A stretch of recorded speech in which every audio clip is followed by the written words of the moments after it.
Selamat pagi semuanya. Selamat pagi kepada Bapak Ibu dosen yang telah memberikan kesempatan kepada saya hingga saya dapat berdiri di tempat ini untuk melakukan presentasi.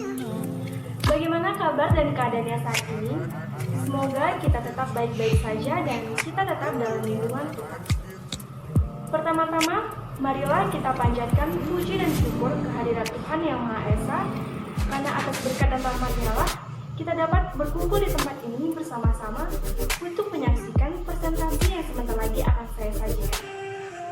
Ada pepatah mengatakan, tak kenal maka tak sayang maka kejadian. Untuk itu, perkenalkanlah, nama saya Silvaina Putri Kutasori, dan beberapa menit ke depan saya akan menemani aktivitas Anda, yaitu dengan memberikan informasi seputar minat baca mahasiswa. Di kesempatan kali ini, saya akan memberikan informasi tentang bagaimana perkembangan minat baca mahasiswa dari dulu hingga sekarang. Diikuti dengan faktor-faktor apa saja sih yang menghambat perkembangan minat baca mahasiswa, serta saya akan memberikan informasi pula tentang tips and trik bagaimana menambah minat baca untuk mahasiswa. Baiklah, kita masuk di informasi tentang perkembangan minat baca mahasiswa dari dulu hingga sekarang. Membaca buku merupakan salah satu aktivitas belajar yang sangat efektif untuk memperoleh ilmu dan pengetahuan. Dengan membaca suatu buku, mahasiswa, dosen, atau siapapun itu yang membutuhkan suatu informasi akan dengan cepat dan lebih mudah mendapatkan informasinya, yaitu dengan memilih buku apa saja yang akan dibaca. Tentu saja buku tersebut harus memiliki hubungan langsung dengan informasi yang akan diperoleh. Yaitu caranya setelah membeli buku tersebut, kemudian membuka buku tersebut dan membaca satu demi kata yang akan membantu pengetahuan kita tentang informasi yang akan kita cari. Hal tersebut tentunya merupakan suatu kegiatan yang sangatlah mudah, khususnya untuk mahasiswa dan pelajar yang dituntut untuk memiliki ilmu pengetahuan yang tinggi, yaitu dengan cara membuka buku tersebut, membaca, kemudian kita mendapatkan informasinya. Namun kenyataannya saat ini muncul permasalahan di mana minat baca mahasiswa sangatlah rendah.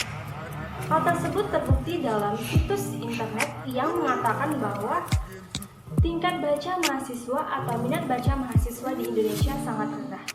Kemudian diikuti dengan situs internet lainnya yang mengatakan bahwa jumlah pengangguran yang menyandang status sarjana atau S1 cukup tinggi, yaitu pada tahun 2005, lulusan S1 atau sarjana yang berpengangguran atau tidak memiliki pekerjaan sama sekali yaitu sebanyak 385.418 yang merupakan pengangguran terbuka.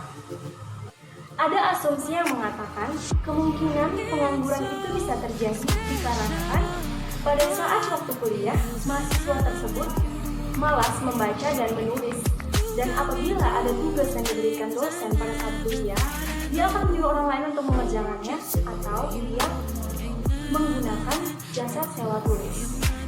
Gejala enggan membaca telah menggerogoti para mahasiswa saat ini. Bahkan, Kepala Perpustakaan Nasional Deviter Ramanata pada konferensi pers dalam acara Hari Anak Nasional pada tahun 2003 mengatakan bahwa kalangan berpendidikan tinggi atau mahasiswa memiliki minat membaca yang sangat rendah. Dia mengatakan kembali, banyak mahasiswa yang telah lulus dari suatu universitas. Dia bisa lulus, tetapi pada kenyataannya tidak pernah sekalipun ke perpustakaan. Sangat miris, bukan?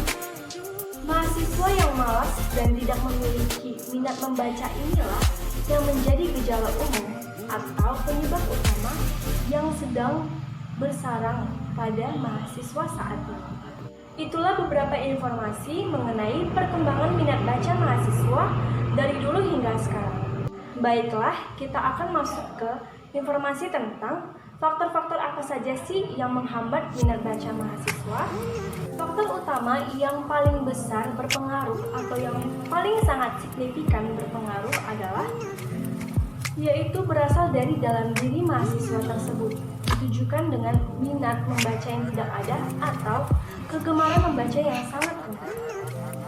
Sesuatu yang digemari oleh seseorang tentu saja diminati oleh orang tersebut.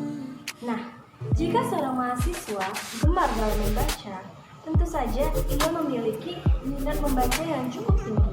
Faktor yang kedua adalah waktu yang tidak disisihkan atau ditentukan untuk membaca. Sebenarnya membaca bukanlah sesuatu yang menjadi kebiasaan atau gaya hidup untuk mahasiswa. Apabila mahasiswa tersebut menyisihkan 1/12 jam dari 24 jam yang dimilikinya dalam satu hari, maka mahasiswa tersebut tidak akan lepas dari namanya kegiatan membaca. 2 jam yang telah ditentukan untuk membaca, dia dapat membaca buku yang akan dipelajari dan berkaitan dengan mata kuliah yang akan dikuliahkan besok. Tetapi kenyataannya, banyak dari mahasiswa memang ada sebagian yang membaca. Ia membaca tapi saat menjelang mau ujian saja atau seminggu sebelum ujian, dan itu sama sekali tidak ada gunanya. Faktor yang ketiga adalah aktivitas yang paling banyak dilakukan di luar kampus, seperti banyak melakukan kegiatan organisasi atau nongkrong dengan teman-teman. Nah, bagaimana kita akan menambah wawasan kita apabila kita membuang waktu dengan nongkrong dengan teman-teman atau dengan tidak membaca buku sama sekali? Faktor yang keempat adalah jenis bacaan atau jenis buku. Kadang beberapa mahasiswa kurang berminat dalam membaca buku-buku yang mengenai dengan mata kuliah atau karya ilmiah. Mereka beralasan bahwa pemilihan kata-kata dalam buku tersebut kurang dipahami atau kata-kata tersebut jarang terdengar sebelumnya. Hingga hal tersebutlah yang membuat minat baca mahasiswa sangat rendah. Kemudian faktor yang terakhir atau faktor yang kelima adalah lingkungan yang tidak mendukung. Lingkungan dalam arti di sini adalah suasana. Seperti contoh, suasana yang kurang kondusif seperti ribut atau ramai, tentu saja hal itu sangatlah mengganggu konsentrasi kita dalam membaca. Sehingga disarankan untuk para mahasiswa itu membaca pada saat malam hari, tidak pada saat siang hari seperti sedang di kampus atau di tempat ramai atau di tempat lain-lain. Itulah beberapa faktor yang menghambat minat baca mahasiswa saat ini. Kemudian kita akan masuk ke tips and tricks bagaimana untuk menambah kembali minat baca mahasiswa yang sempat turun. Tips dan trik yang pertama adalah mengalokasikan waktu untuk membaca. Seperti yang saya bilang tadi, setidaknya dalam satu hari Anda dapat menyisihkan 2 jam untuk membaca. Nah, di sini terserah Anda bisa memilih apakah itu pagi, siang, sore, atau malam. Untuk kamu yang mahasiswa pagi, ada baiknya kamu itu membaca setiap malamnya, yaitu membaca apa-apa saja mata kuliah yang akan dikuliahkan besok. Kamu yang mahasiswa sore, tentu saja kamu bisa membaca pada pagi hari. Yang kedua adalah memanfaatkan waktu yang kosong untuk membaca buku. Nah, ini lain dari 2 jam yang telah kita tentukan. Jadi dalam satu hari itu kan ada 24 jam. Nah, 24 dikurang 2 berarti 22 jam. Nah, dalam 22 jam itu jika ada waktu yang kosong, bisa kamu manfaatkan dengan membaca buku. Memiliki list buku populer dan rekomendasi. Tentu saja buku tersebut harus memiliki mutu yang baik untuk menambah wawasan kita. Kita juga dapat menentukan target kita dalam membaca. Ini misalnya kamu ini udah memiliki minat membaca yang cukup tinggi. Tentu saja kamu setiap harinya akan membaca. Nah, apabila ada sesuatu buku yang hampir sudah mau habis kamu baca, kamu sudah bisa membuat list buku-buku apa saja sih yang bakal kamu baca ke depannya. Membaca sebelum beristirahat atau membaca sebelum tidur. Nah, kan banyak itu dari kita yang sebelum tidur itu lebih sering dengan bermain handphone, dengan sosial media atau yang lainnya. Nah, mulai sekarang kita dapat merubahnya, yaitu dengan membaca sebelum tidur, bisa dari internet atau dari sebuah buku. Berdiskusi dan bergabung dalam suatu komunitas. Berdiskusi bisa menjadi salah satu cara untuk menjaga kita semangat dalam membaca. Dalam suatu diskusi pasti kita akan berdiskusi dalam pemecahan satu topik. Nah, tentu saja untuk memecahkan topik tersebut kita harus membutuhkan beberapa informasi. Nah, informasi tersebut tentu saja harus kita ketahui dengan cara membaca.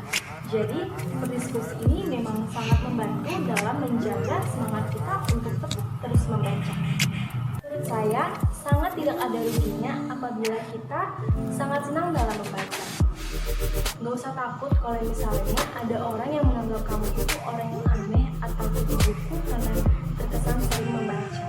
Justru orang yang seperti itu merupakan orang yang afdol dan hangat dan nyambung kepada siapa aja karena dia memiliki banyak informasi yang akan diberikan kepada siapapun. Sekian presentasi yang bisa saya sajikan dan saya berharap video kali ini dapat berguna untuk kita semua. Mohon maaf apabila ada tutur kata saya yang kurang berkenan dan saya ucapkan terima kasih kepada teman-teman yang masih mau ikut bergabung dalam perkembangan presentasi saya. Sampai jumpa di kesempatan berikutnya. Tetap jaga kesehatan ya.